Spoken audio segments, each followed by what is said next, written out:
Seorang turis perempuan viral di media sosial setelah terekam tengah berada di tempat umum dalam keadaan tanpa busana.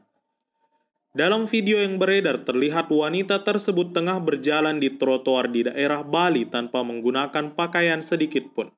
Meski telah viral di dunia maya, hingga saat ini belum ada kejelasan terkait identitas perempuan tersebut dan alasan dari aksi yang ia lakukan.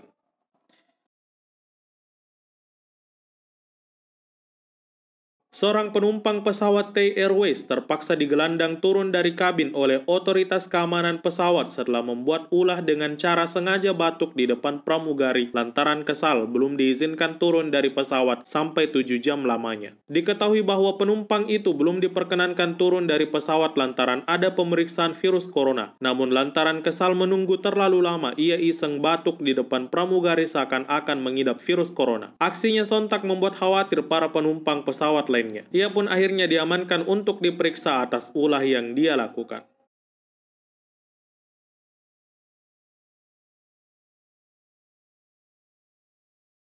Pos polisi Kentungan, Sleman dilempari batu oleh seorang mahasiswa. Video momen penangkapan terduga pelaku pun viral di media sosial. Dalam video tersebut, tampak seorang lelaki menggunakan kaos berwarna hitam dan bercelana pendek warna coklat keluar dari mobil polisi. Saat turun dari mobil polisi, pria tersebut mengacungkan jari tengahnya ke arah para polisi yang tengah bertugas. Meski tak digubris oleh pihak kepolisian, namun aksinya menuai hujatan dari warganet yang geram akan tindakan tak terpuji oknum mahasiswa tersebut.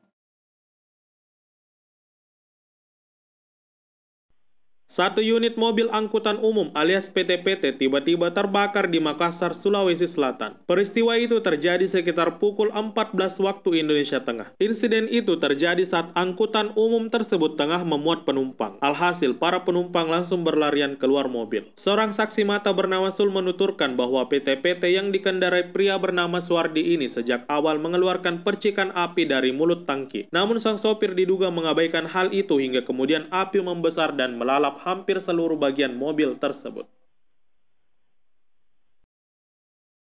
Ronaldinho, legenda sepak bola dunia, kini tengah meringkuk di ruang tahanan akibat kasus paspor palsu. Mendengar kabar tersebut, mega bintang Barcelona Lionel Messi mengaku siap membantu membebaskan Ronaldinho. Tak tanggung-tanggung, pemilik 6 Ballon d'Or itu menyewa pengacara dan membayar uang sebesar 4 juta euro atau sekitar 65 miliar untuk membebaskan Ronaldinho. Ronaldinho memang ibarat guru bagi Messi, sebab ia pernah dididik langsung di Barcelona. Gol pertama pemain terbaik Blaugrana itu bahkan berasal dari asis Ronaldinho dalam sebuah pertandingan pada tahun 2005.